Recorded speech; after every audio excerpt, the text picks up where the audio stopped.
اللهم صل وسلم على نبينا محمد وعلى آله وصحبه أجمعين.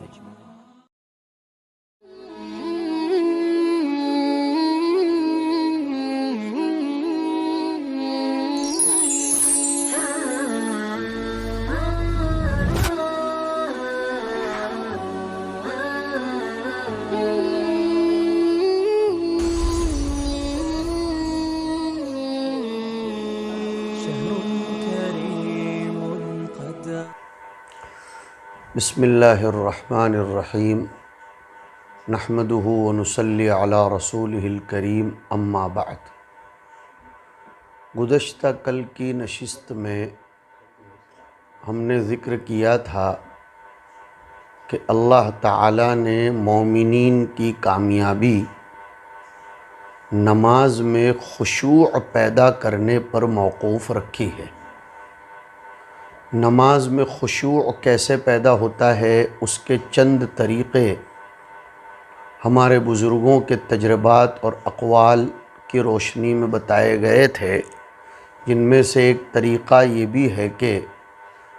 کثرت سے نوافل اور سنن کا اہتمام کرے۔ اب آج کی نشست میں ہم یہ بتانا چاہتے ہیں کہ مومنین کی کامیابی کے لیے دوسری آیت میں فرمایا گیا کہ والذین هم عن اللغو معرضون۔ دیکھو سمجھو، مسلمان عقل مند ہوتا ہے، وہ عاقبت اندیش، دور رس نگاہ رکھنے والا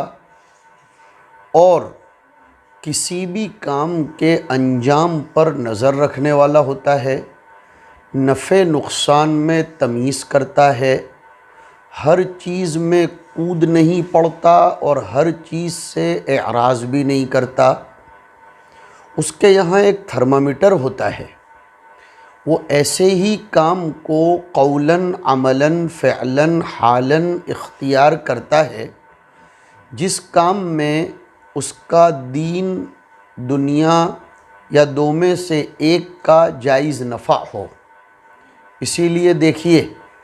بہت عجیب بات ہے کہ جب شراب کے بارے میں حرمت کی طرف اسلام لے جانا چاہتا تھا تو ایک اسٹیپ میں اشارے کے طور پر فرمایا فیہما اسم کبیر ومنافع للناس لیکن اسمہما اکبر من نفعہما، کہ شراب اور جوئے میں بظاہر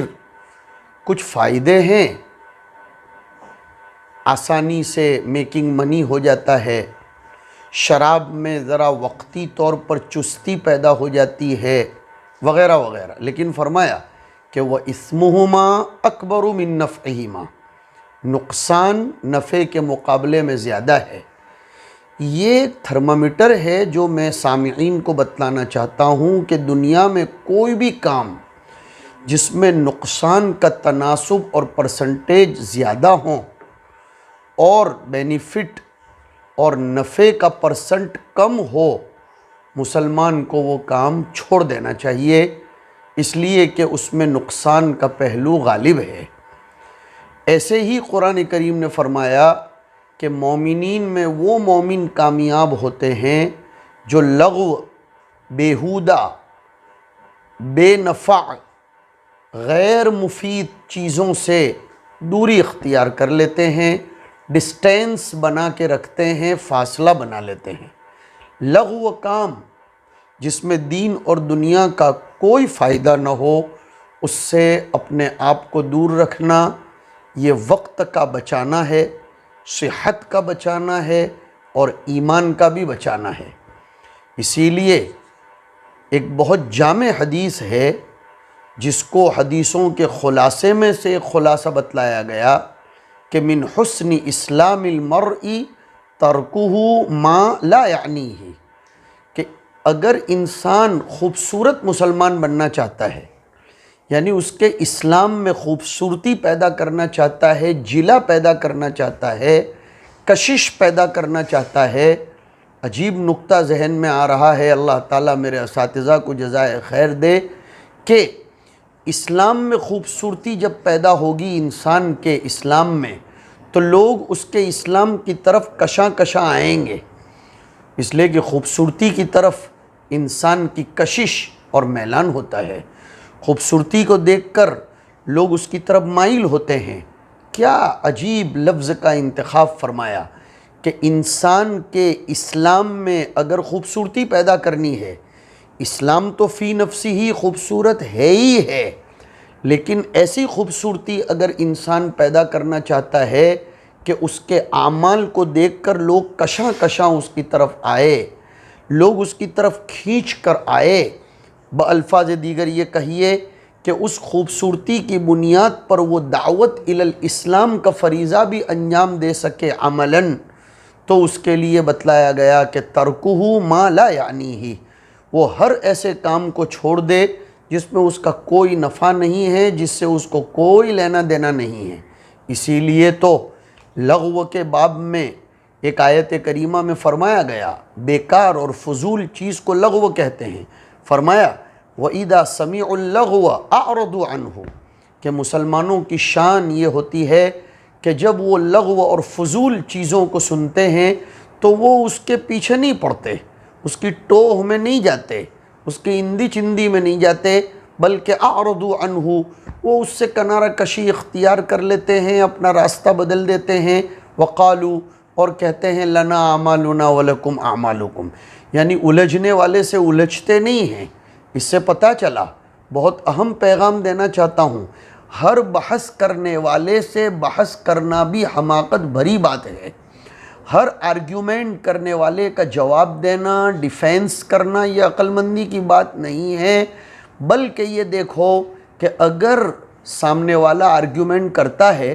اور آپ کی جوابی کارروائی یا آپ کی آرگیومنٹ سے اگر حق ثابت ہو جائے اور وہ مان لے تو آپ اس کے ساتھ آرگیومنٹ کریں، احقاق حق اور ابطال باطل مقصد میں ہو تو۔ لیکن وقت گزاری کے لیے آرگیومنٹ کرنا آپ کو معلوم ہے کہ سامنے والا ان لوگوں میں سے ہے جس کے اندر تعنت بھرا ہوا ہے، ہٹ دھرمی بھری ہوئی ہے، وہ کسی بھی صورت میں آپ کے آرگیومنٹ کو نہیں مانے گا، اس لیے کہ آپ سے پہلے بڑے بڑوں نے اس کے سامنے دلائل پیش کر دیے، براہین پیش کر دیے اور حجج ساطعہ بیان کی، لیکن وہ نہیں مانا، تو آپ خام و خواہ اس کے ساتھ بحث میں نہ الجھیں، بلکہ یہ کہہ کر وہاں سے گزر جائیں کہ لنا اعمالنا ولکم اعمالکم، ہمارا دین ہمارے ساتھ اور تمہاری مانیتائیں تمہارے ساتھ، کیوں؟ سلام علیکم، سلام علیکم، سلام متارکت۔ سامعین کو سمجھانا چاہتا ہوں، سلام کی دو قسمیں ہیں، ایک سلام تحیت یعنی کسی کو دعا دینے والا سلام، کسی کے اکرام میں کیا جانے والا سلام، کسی کو آشیرواد کے طور پر دیا جانے والا سلام، اور ایک ہوتا ہے سلام متارکت، ترک سے، کسی کو چھوڑ دینے کے لیے، کسی سے اپنے آپ کی پہلو تہی کرنے کے لیے۔ تو جہال اور لغو مجلسوں کے بارے میں فرمایا گیا کہ یہ کہہ دو کہ سلام علیکم لا نبتغی الجاہلین، ہمیں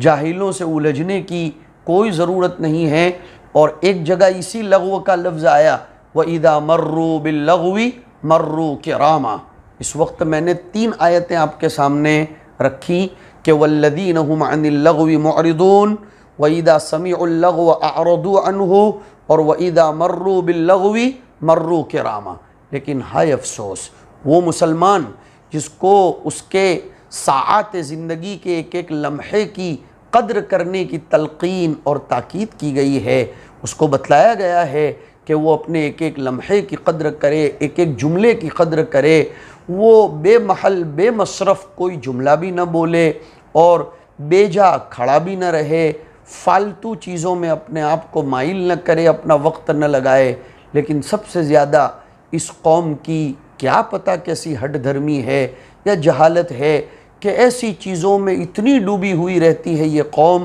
کہ جس چیز سے انہیں کوئی نفع وابستہ نہیں ہے، کوئی لینا دینا نہیں ہے۔ اللہ جانے یہ قوم عجیب ہے، یعنی ہماری قوم کی بات کر رہا ہوں کہ کوئی گاڑی آ گئی، کوئی ٹرک کھڑا ہے تو بھی روڈ پر پوری کی پوری بھیڑ جام کر دیتے ہیں، کوئی ٹرین آ رہی ہے پوری بھیڑ جام کر دیتے ہیں، یا دنیا میں کوئی حادثہ ہو گیا تو اب اس کے لیے پورا دن اس کو حدیث البلد بنا کر رکھتے ہیں، اسی کے بارے میں چرچا کرتے رہتے ہیں، اور واٹس ایپ پر کوئی چیز گردش کر رہی ہے، گشت کر رہی ہے، اس کے پیچھے لگ جاتے ہیں، اپنا وقت صرف کرتے ہیں، جبکہ انہیں اس سے کوئی لینا دینا نہیں ہوتا۔ اسی طرح کرکٹ کے میچ ہیں، کچھ سیاسی تبصرہ بازیاں ہیں، جن سیاسی تبصرہ بازیوں سے ہمیں کوئی نفع ملنے والا نہیں ہے، اور اگر ہم نہیں کریں گے تو کوئی نقصان بھی ہونے والا نہیں ہے۔ لگے ہاتھ مجھے وہ آیت کریمہ بھی سامنے نظر آ رہی ہے کہ اللہ تعالیٰ نے علم کے حصول کے باب میں بھی فرمایا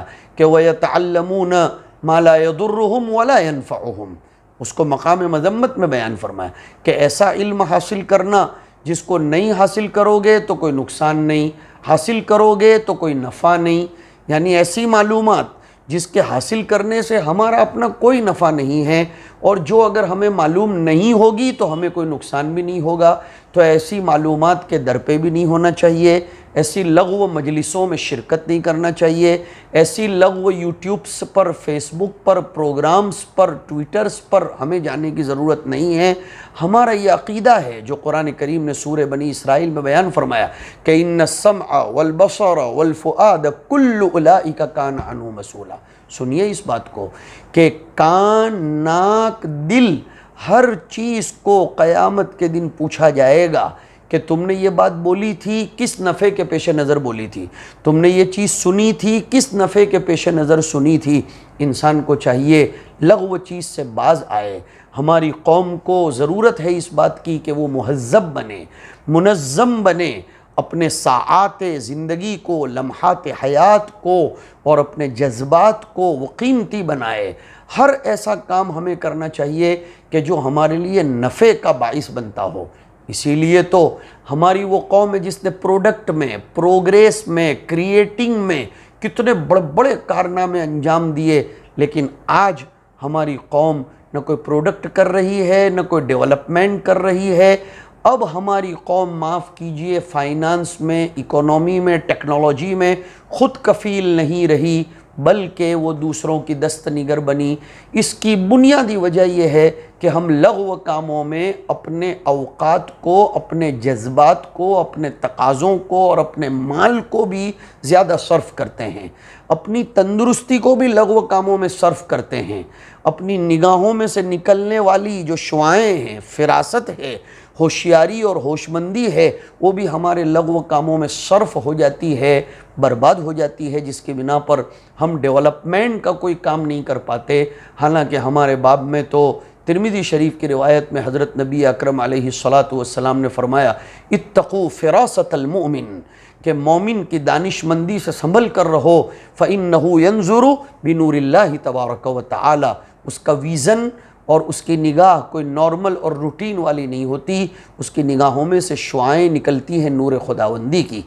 اب ظاہر بات ہے لغو کام کے اندر اگر مصروف ہوگا تو کیا شعاعیں اللہ تعالیٰ کے نور کی نکلیں گی۔ آج کی اس مجلس میں ہم ٹھانیں کوئی کام ایسا نہیں کریں گے، کوئی مجلس ایسی قائم نہیں کریں گے، کوئی بات ایسی نہیں کریں گے، کوئی تبصرہ ایسا نہیں کریں گے جس میں ہمارا کوئی نفع نہ ہو۔ ہمیں اپنے اسلام کو خوبصورت بنانے کی ضرورت ہے، پرکشش بنانے کی ضرورت ہے۔ ہم منظم بنیں، مہذب بنیں، ہمارے اوقات کا انضباط کریں، ہر لغو کام سے اپنے آپ کو بچائیں۔ وقت میرے بھائیوں، بزرگوں اور حاضرین سامعین، وقت اللہ تعالیٰ کی بہت بڑی نعمت ہے، ایک ایک لمحے کے بارے میں پوچھا جائے گا، لہذا لغو کاموں سے، بیکار کاموں سے اپنے آپ کو دور رکھو۔ اللہ رب العزت ہمیں حقیقت سمجھنے کی توفیق نصیب فرمائے۔ وصلی اللہ علی النبی